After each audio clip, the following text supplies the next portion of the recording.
Gracias y paz, hermanos. Feliz día del Señor. Vamos a celebrar nuestra escuela bíblica de esta mañana, basados en Éxodo 16, versículos 17 al final. Y vamos a dar la segunda parte de la predicación de Dios da el maná.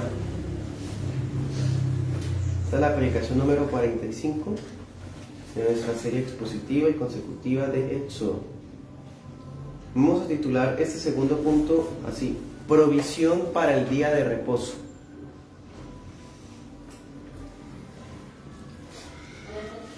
Provisión para el día de reposo. Versículo 17 en adelante.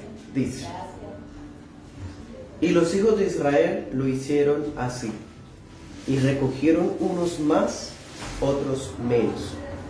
18. Y lo medían por gómer, y no sobró al que había recogido mucho, ni faltó al que había recogido poco. Cada uno recogió conforme a lo que había de comer. Éxodo 16, 19. Y les dijo Moisés: ninguno deje nada de ello para mañana. Mas ellos no obedecieron a Moisés, sino que algunos dejaron de ello para otro día. Y crió gusanos y hedió, y se enojó Moisés contra ellos. Y lo recogían cada mañana, cada uno según lo que había de comer, y luego que el sol calentaba se derretía. En el sexto día recogieron doble porción de comida, 2 gomeres para cada uno. Y todos los príncipes de la congregación vinieron y se lo hicieron saber a Moisés. Y él les dijo: esto es lo que ha dicho Jehová: mañana es el santo día de reposo, el reposo consagrado a Jehová. Lo que han de cocer, cózanlo hoy. Y lo que han de cocinar, cocínenlo.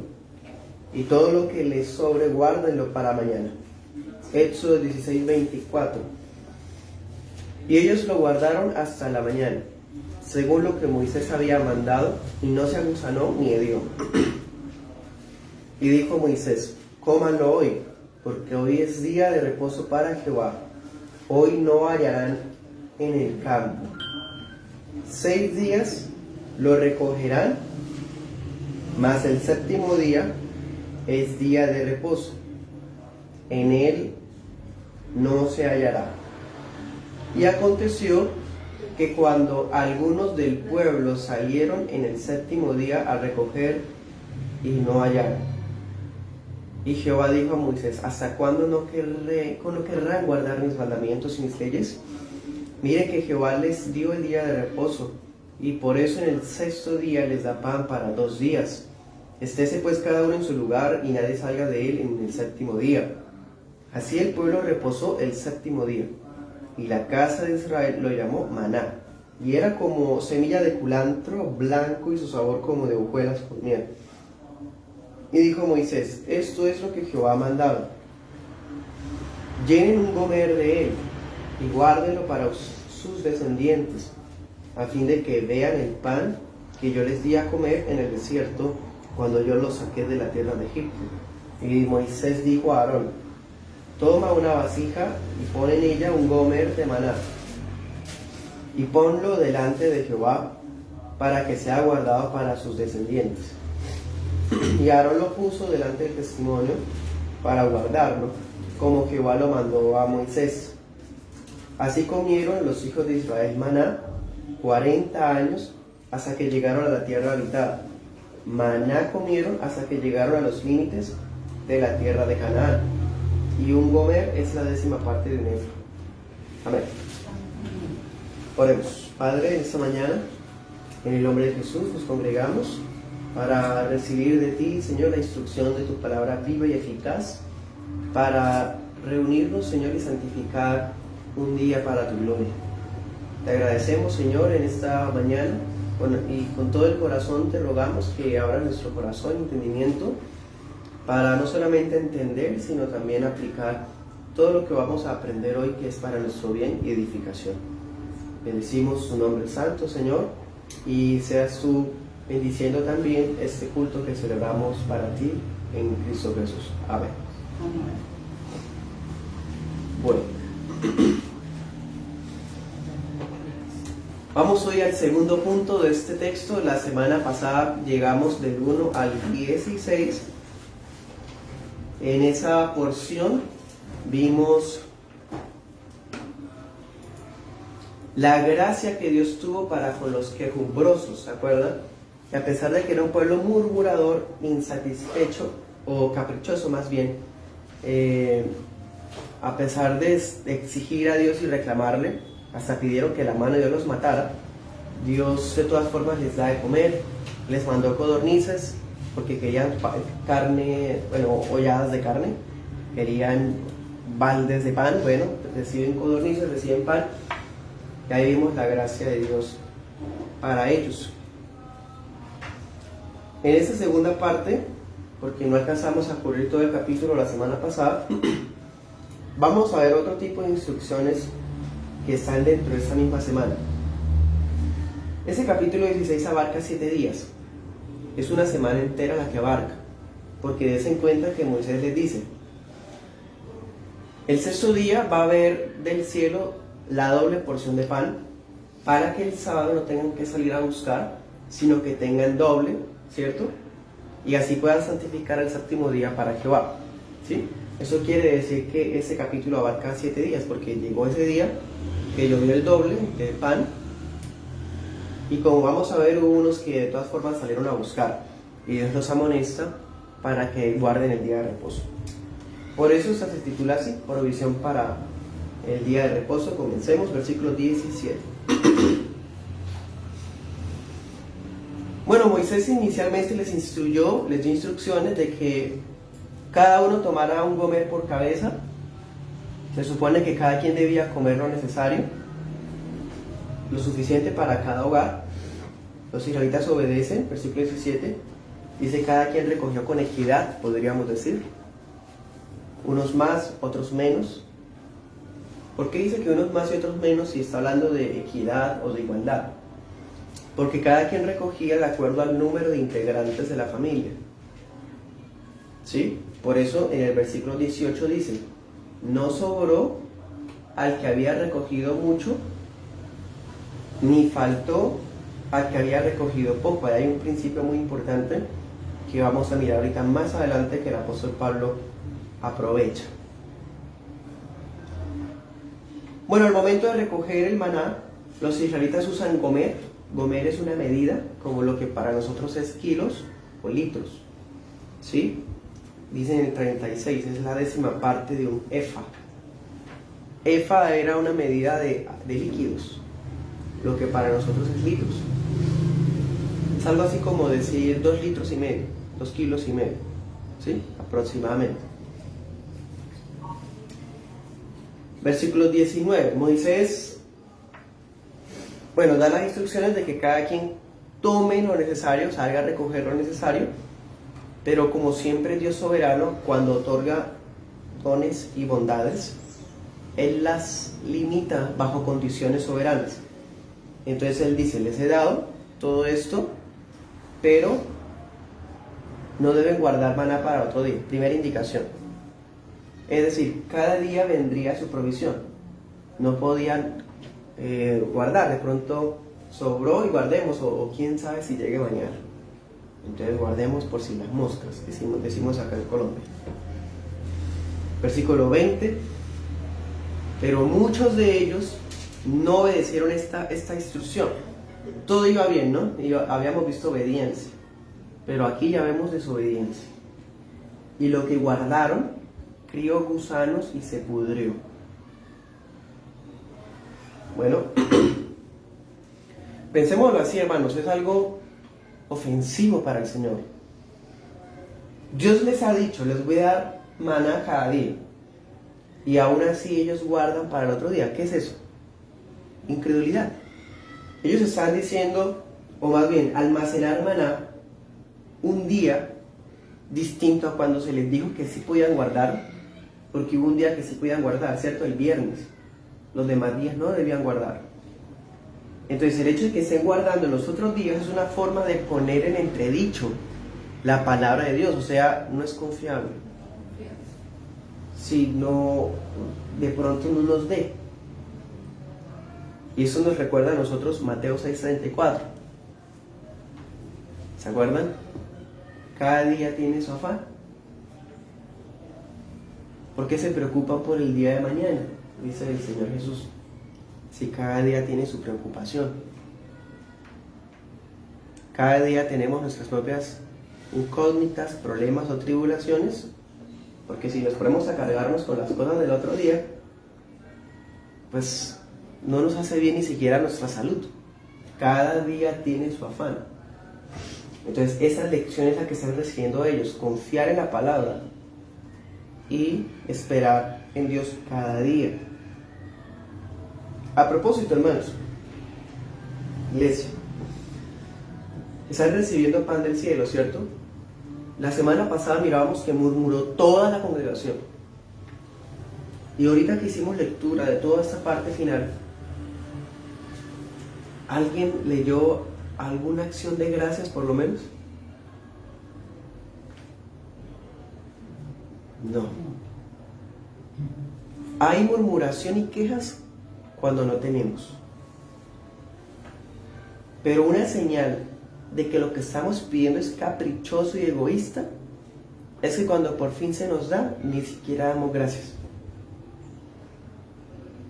Miren, ellos están aquí recibiendo lo que pidieron y no merecían eso, pero Dios les dio en abundancia. Y cuando recibieron no dieron ninguna gracias, ninguna. Así es el corazón pecaminoso de todo egoísta, de todo caprichoso. ¿Sí? A propósito, una aclaración. El Señor les prohíbe guardar para el otro día, pero eso no es un mensaje anti-ahorro. No se está diciendo que ahorrar sea malo, que sea pecado. Aquí la idea del autor es incentivar la confianza y la fe. Ellos están guardando como señal de desconfianza y de incredulidad. Así que si nosotros ahorramos o almacenamos más bien basados en la duda o en desobedecer a la palabra, los mandamientos de Dios, eso sí ya es pecado. ¿Qué es lo que pasa acá? Ellos guardan para el otro día cuando Dios mismo les dijo claramente, textualmente, que no. Y están guardando ¿por qué? Por duda, por miedo al mañana, falta de fe. ¿Ven? Entonces eso no es ahorro, eso es pecado. En cambio el ahorro, diferente como por ejemplo cuando José almacenó muchas cosas, ¿cierto? Para tener para 7 años. Él también estaba mostrando fe, porque él le había dicho que eran 7 años de hambre. Y está mostrando también confianza en la palabra, porque fue Dios el que se lo está diciendo. Eso es todo lo contrario. O sea, ahorrar sí es bueno, pero debemos tener cuidado con el corazón con lo que lo hacemos. Cuando ahorramos basados en duda e incredulidad, Dios mismo va a hacer que eso que guardamos se marchite, se pudre, que críe gusanos. Porque Él no va a compartirnos. O sea, vamos a confiar en Dios siempre y cuando tengo por ahí guardado. Eso lo mirábamos también hace poco. Que la fe, sí tenemos mucha fe cuando tenemos reservas, ¿no? Por allá. Pero ¿dónde habrá fe si no tenemos nada? Entonces démonos cuenta que ese pueblo sigue recibiendo pruebas relacionadas con la fe. Por eso Moisés se enoja contra ellos. ¿Cierto? Versículos, anoten las citas, 7:18, Éxodo 7:18 y 8:14. Cuando lo que ellos guardaron en desobediencia e incredulidad se pudrió, dice que apestó. Nos va a hacer recordar 2 cosas. Primero, cuando Dios mató los peces del Nilo en la plaga de la sangre, dice que la tierra de Egipto olía horrible, pudrió los peces. Y luego, cuando Dios mandó la plaga de las ranas y las mató, amontonaron ciertos montículos de ranas y eso olía terrible todo el país. Esos olores de podredumbre que ellos tenían en su casa les recuerda a los egipcios desobedientes y rebeldes. Ellos estaban actuando como los egipcios. Sigamos adelante, versículo 21. Cada mañana la gente salía a recoger sus porciones y lo que quedaba en el desierto se derretía bajo el calor del sol del desierto. Versículo 22. Como se había ordenado, solamente el día 6 de la semana las familias podían recoger el doble, o sea, 2 gomeres por persona. ¿Sí? Cuando ese día llegó, los ancianos de Israel se acercan a Moisés. Es natural que hagan eso y me parece algo prudente, y veo aquí una actitud positiva en el sentido de que sí está acorde con la reverencia y el respeto. Y es que ellos se acercan preocupados, porque los días anteriores hubo gente que guardó y al otro día se pudrió. Y cuando ya llegó el día viernes, que sí se podía guardar el doble, ellos tienen miedo. Porque es que ya hemos visto qué pasa cuando guardamos. Jesús nos dice que recojamos hoy el doble para mañana. ¿Qué pasa si se pudre y no tenemos para comer mañana? Entonces por eso los ancianos vienen y se acercan. Entonces miren, es una actitud diferente, ¿no? No están murmurando, van ellos a consultar personalmente, ¿cierto? Esta debe haber sido la actitud del comienzo.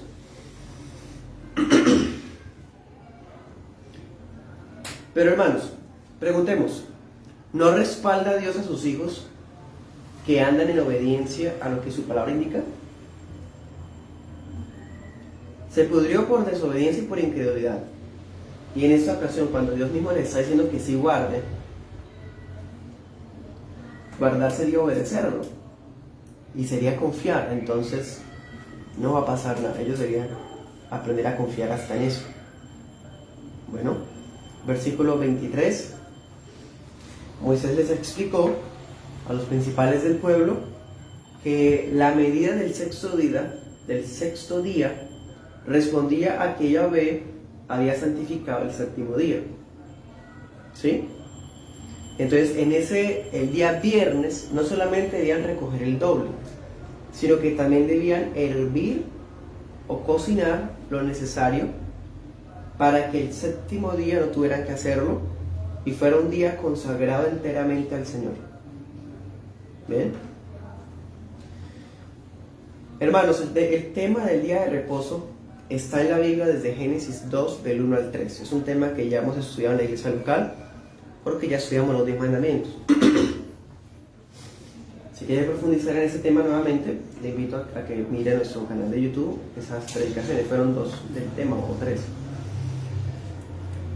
El caso es que aquí en Éxodo 16, Dios aprovecha esta ocasión para renovar el uso del día de reposo.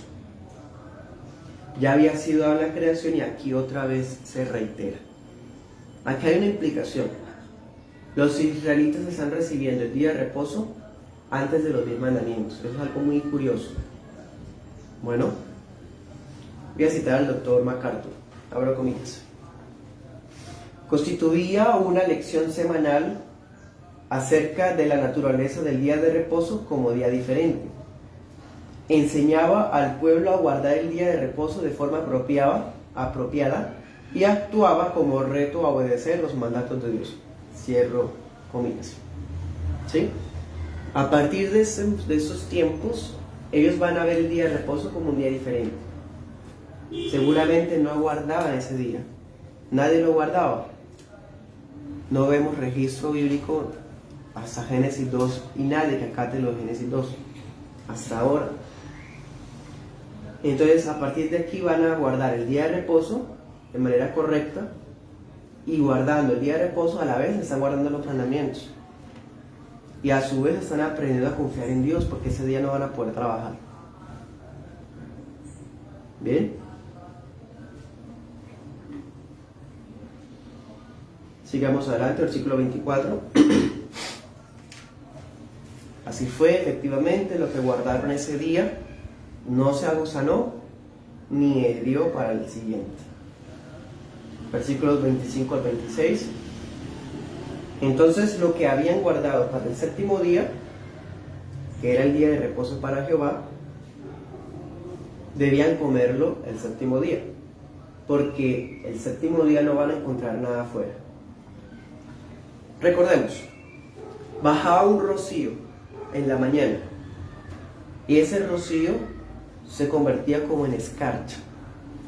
En la mañana los padres de familia salían al campo abierto a recoger el gómer, 2,5 litros de gómer por cada uno. Pensemos, una familia tenía 5, entonces, sí, 2,5 por 5, esa era la cantidad que llevaban a la casa cada día. Pero el séptimo día nadie debía salir a buscar nada, porque no iba a venir el pan del cielo. Esto de acá es una prueba de que es un milagro. Algunas personas tratan de dar una explicación científica a los milagros, y hay muchos que han tratado de explicar el maná. Le han atribuido el maná a algunos frutos de árboles y a algunos residuos de insectos. Pero esto acá demuestra que es un milagro, porque primero que todo viene todos los días. Segundo, alcanza para más de 2 millones de personas. Tercero, viene todos los días menos los días viernes. Menos los días sábado, perdón. Y el viernes viene el doble. O sea, eso no puede ser algo que es explicable naturalmente. Es un milagro de Dios. Versículo 27. Pero hermanos, vamos a ver que sigue la duda, sigue la incredulidad. Nuevamente algunos del pueblo, desobedientes, salieron a recoger pan. Obviamente no iba a haber. Notemos que en la primera ocasión Moisés es el que se enoja, pero ahora, versículos 28 al 29, es Dios el que se enoja. Dios dice: ¿hasta cuándo no querrán obedecer mis mandatos y leyes? Dense cuenta que les he provisto el pan para el día de reposo desde el día anterior. Que se quede cada uno en su casa durante el séptimo día. Bueno, esa era la orden. Versículo 30. Así fue que el pueblo aprendió a reposar el día de reposo. ¿Sí?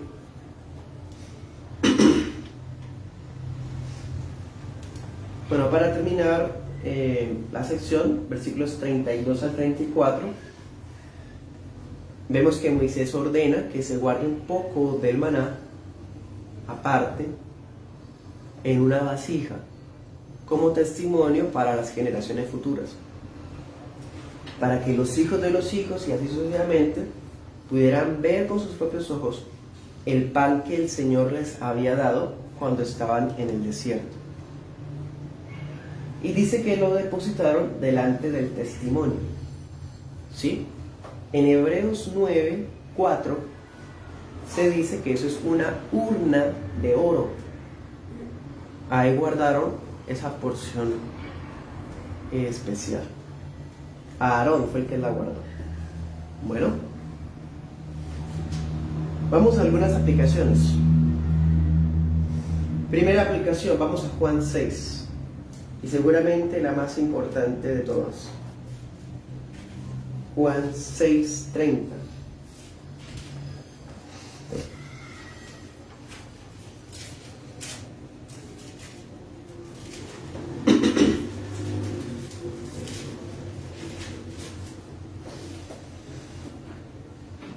El Señor Jesús ha multiplicado los panes y los peces y ha alimentado a 5,000 personas.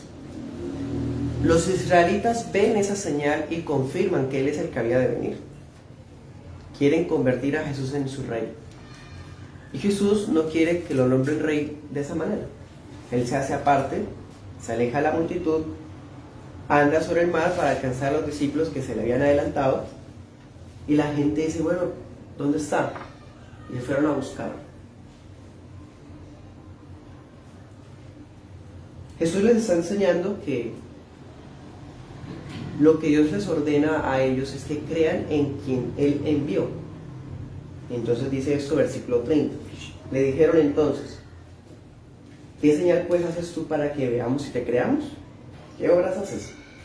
Nuestros padres comieron el maná en el desierto, como está escrito: pan del cielo les dio a comer.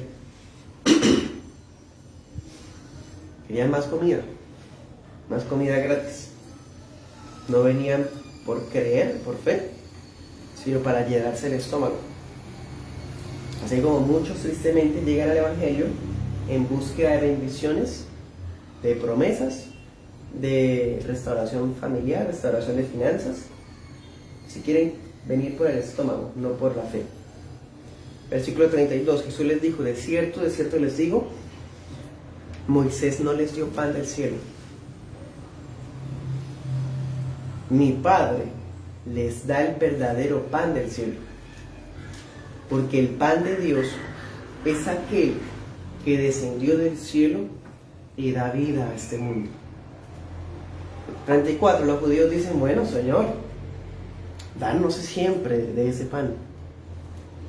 35, Jesús les dijo: yo soy el pan de vida, el que a mí viene nunca tendrá hambre, y el que en mí cree no tendrá sed jamás. 38, no he descendido del cielo no para hacer mi voluntad, sino la voluntad del que me envió.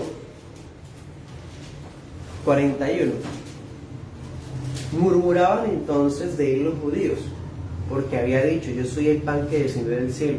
Y decían: ¿no es este el hijo de José? Su papá y mamá nosotros los conocemos. ¿Cómo dice este que del cielo ha descendido? Jesús respondió y les dijo: no murmuren entre ustedes. Murmuración, lo mismo de los incrédulos de Éxodo 16.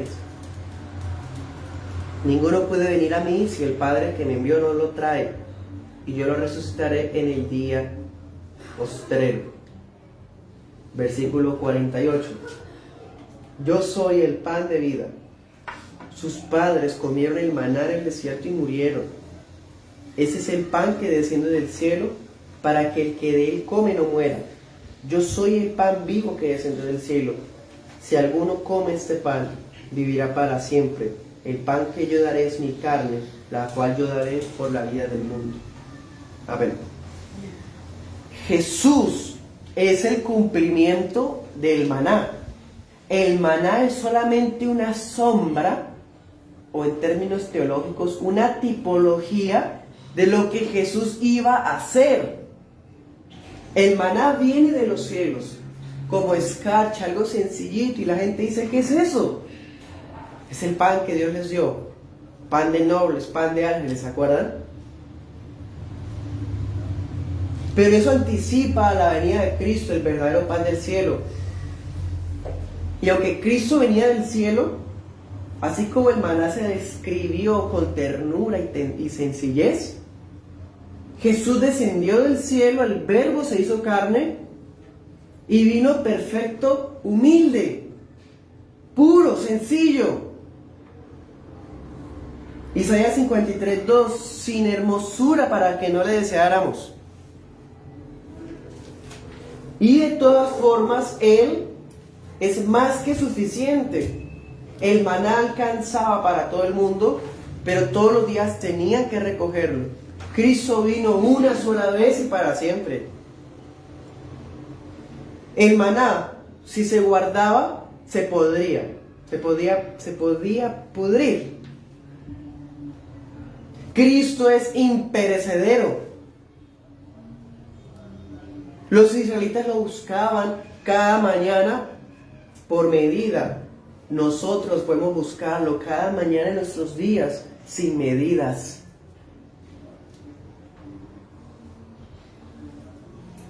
Los israelitas podían suplir las necesidades de un día y el día séptimo desde el viernes.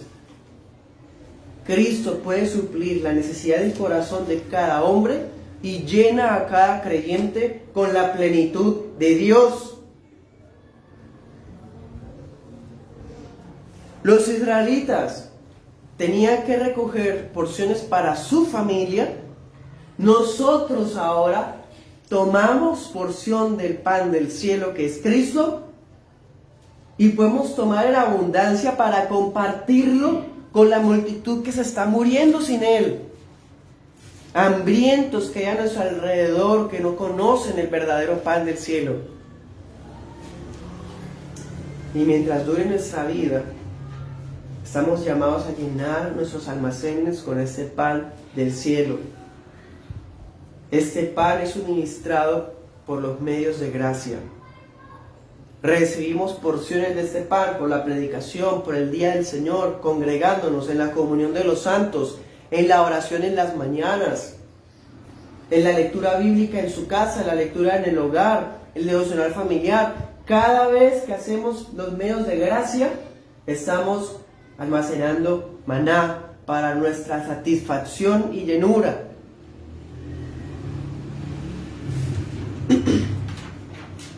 Un día ya no va a ser necesario salir a buscar ese pan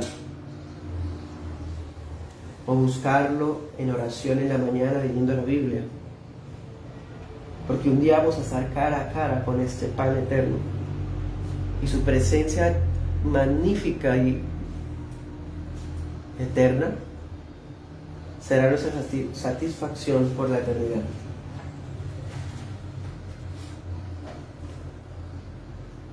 Segunda aplicación.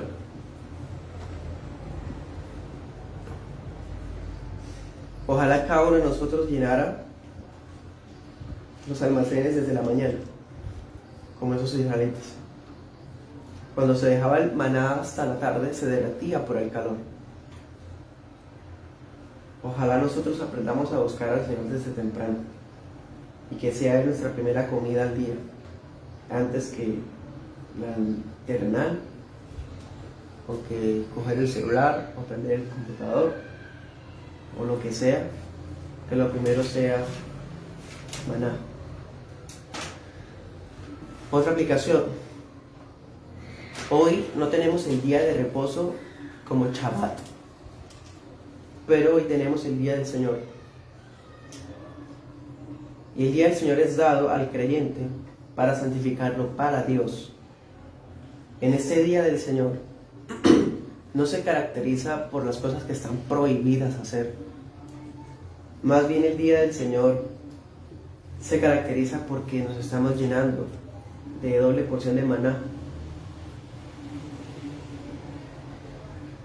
Eso sí, se excluyen actividades de labor, de laboriosidad o de recreación.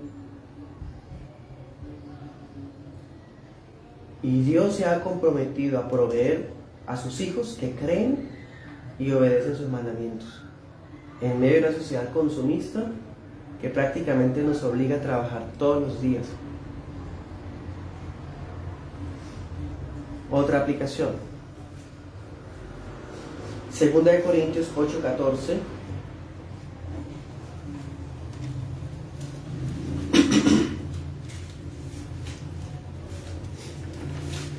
Al 15.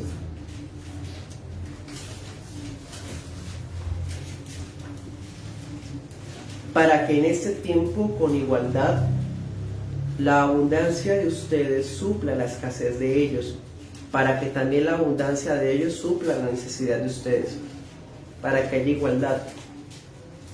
Como está escrito, el que recogió mucho no tuvo más, y el que poco no tuvo menos. El apóstol Pablo cita la escena de Éxodo 16 y la aplica a las ofrendas. Es algo muy curioso, porque el texto del maná de Éxodo 16 lo cita Jesús para aplicárselo a sí mismo, pero el apóstol lo cita a la iglesia local para hablar de las ofrendas. Si el Espíritu Santo no hubiera dado esto, a nadie se le habría ocurrido esa equivalencia, esa aplicación. Aquí lo que nos enseña es esto. Pablo está enseñando. Los israelitas tomaban maná por porciones. Ese es el principio para las ofrendas. ¿Cómo así? No se trata que algunos se enriquezcan con el empobrecimiento de otros. El propósito de las ofrendas es que Dios suple a través de la bendición personal a la necesidad de otros. Porque, ¿qué pasó en Éxodo 16? Los que recogieron mucho no les sobró, porque cada uno recogió para la cantidad de gente en su familia. Y los que recogieron poco, no les hizo falta porque recogieron poco, porque eran pocos en su familia. ¿Sí? Cada quien tuvo lo necesario. Entonces, esta es la igualdad de la que la Biblia habla. ¿Sí? Las ofrendas se rigen con los principios de generosidad, pero también de proporcionalidad. Cada quien da conforme ha prosperado en la semana, no mirando empobrecerse, pero tampoco enriquecerse, sino suplir necesidades de otros. Bueno, tenemos unos minuticos para preguntas.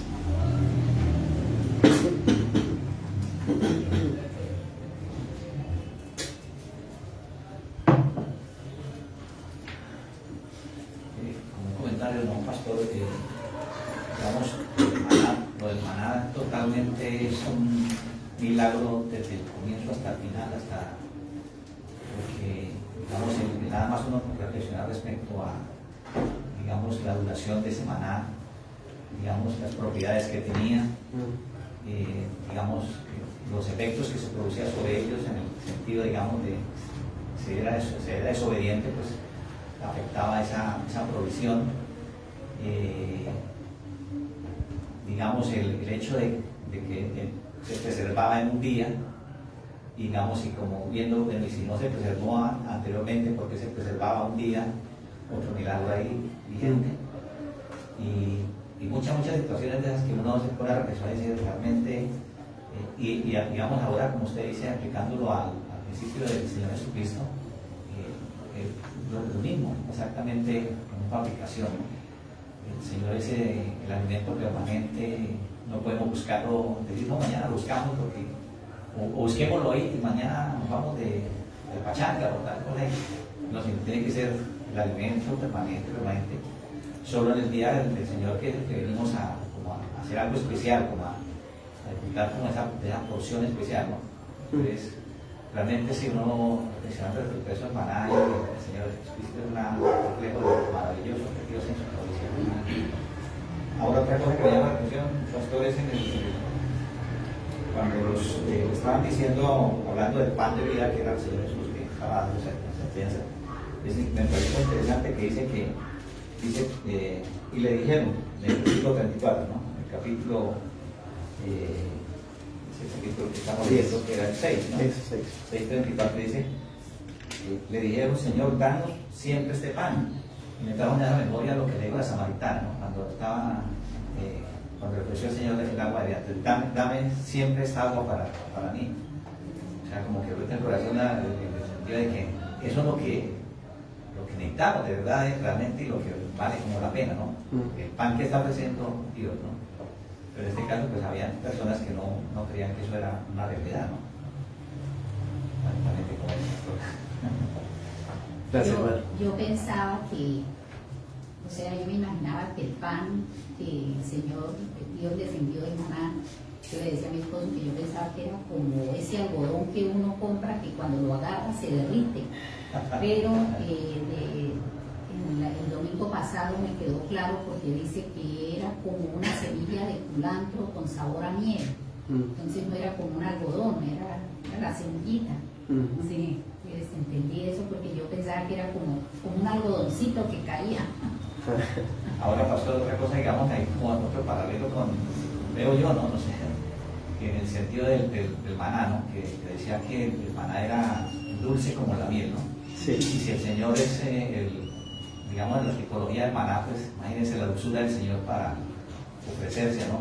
Muy bien. Deleite ese alimento, tenía que ser un deleite el alimento del maná, pero el Señor tiene que ser una dulzura extraordinaria y una cosa extraordinaria para Muy bien. Y ese maná muy nutritivo, ¿no, pastor? Porque imagínate, los alimentaba, les daba fuerzas y de todo eso era el alimento más nutritivo que Dios podía ofrecerles. Y pues hoy en día pues Dios nos nos da ese alimento nutritivo a través de la palabra de Dios. Podemos... Una cita la semana pasada, se las di pero no la leí. Leámosla hoy, que habla de cómo se procesaba cuando se recibía el maná. Números 11, 7.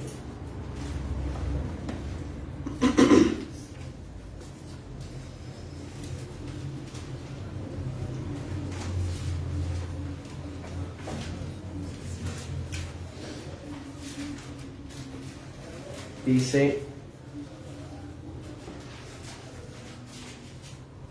y era el maná como semilla de culantro, y su color era como color de bedelio.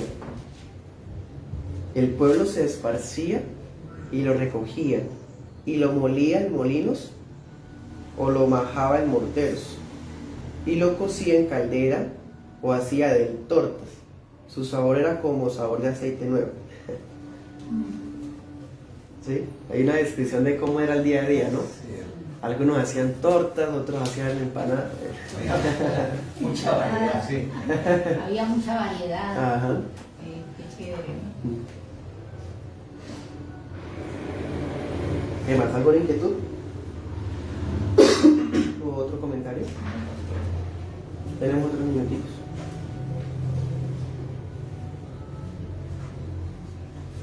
¿Se puede decir que esta semilla caía siempre con lluvia? ¿Sí? Porque dice que iba así, caía sobre ellos. O de pronto en un sendero, había bastante cosas de esta semilla. Aquí nos da a entender, en el texto de Éxodo 16, que alrededor del campamento, como si dijéramos las afueras del campamento, el campo alrededor del campamento se llenara de una neblina. Era como una neblina. Cuando la neblina bajaba, los israelitas salían y encontraban el maná.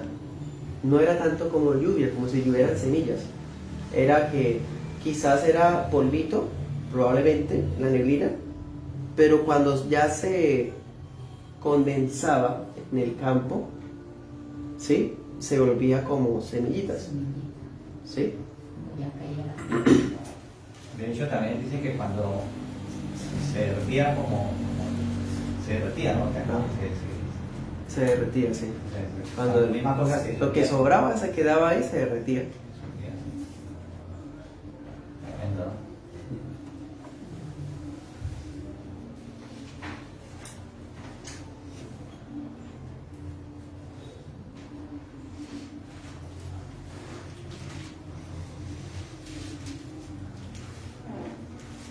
Yo había escuchado que Sabbat o Shabbat significaba descanso, ¿sí? Que no era que fuera el sábado o el domingo, sino que podía ser un día cualquiera que se dedicara totalmente a Dios. Entonces ahorita, o sea, sí, no entiendo, o es el sábado es el día de descanso, o es el domingo, o es un día al azar que uno dedique a Dios. Bueno, buena pregunta. La hizo muy encima, lo hubiera hecho antes. Porque me deja un minuto para responderla. Bueno, Shabbat significa descanso, pero en días del antiguo pacto era el sábado. Ahora, en el nuevo pacto, cuando vemos, por ejemplo, algunas celebraciones de los cultos en el Día de los Apóstoles y de la Iglesia antigua, vemos que se cambió al domingo en la práctica. Por lo tanto, para nosotros como cristianos, ya no tenemos un Shabbat bajo las mismas reglas del sábado del Antiguo Testamento, sino que tenemos otro tipo de principios para nuestro domingo, nuestro sábado del Nuevo Testamento. ¿Sí? La idea de que cualquier día puede ser ese día de reposo es una idea antinomiana, es algo propio de algunas personas que, pues, primeramente no tienen una preparación bíblica suficiente, y segundo, no conocen la doctrina histórica de la iglesia, porque realmente no podemos cambiar nosotros a martes o a jueves, porque hay días estipulados, ¿sí? Que en ese caso, para los días de hoy es el domingo. Bueno, ese tema del cambio y todo eso lo vimos en la predicación del cuarto mandamiento. También está en el canal de YouTube. Bueno, no siendo más, ahorita a las 10 tenemos nuestro culto de adoración y seguimos a las 10:30 más o menos en la transmisión de la predicación temática de los atributos de Dios. Los invito a que nos acompañen. Bueno, gracias.